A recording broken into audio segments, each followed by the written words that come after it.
Hello, my name's Alexander. I'm an RPA developer. I give UiPath a 4 out of 5, and for more videos like this, please click below. We use UiPath at my company and team to translate data from our source systems to the client's system. Normally this would be a manual process.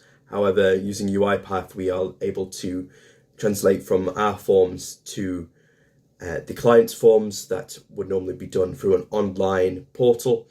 The robot then inputs all the data that we've retrieved either through an SQL database query or through our own Google document forms and puts those through into the client's systems. UiPath is excellent for those who are not solely technically minded. A lot of the processes that we fulfill with UiPath have to come through a sort of business analyst mind, where business analysts are seeing a waste of time, something very robotic, and it'd be hard for them to delegate that to a technical person. Whereas with UiPath, they can simply create that process themselves, as it's all very low code, very user friendly, and the workflows are quite easy to read.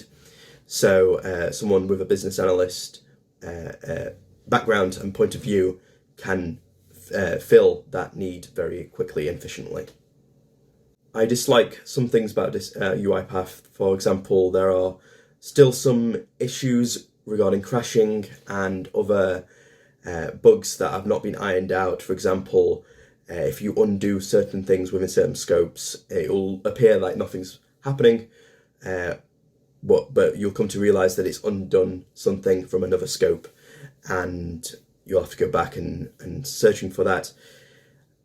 Also, it does not remember from project to project what variables you've been most recently using, so you have to go through a very slow interface to go grab specific variables from other packages.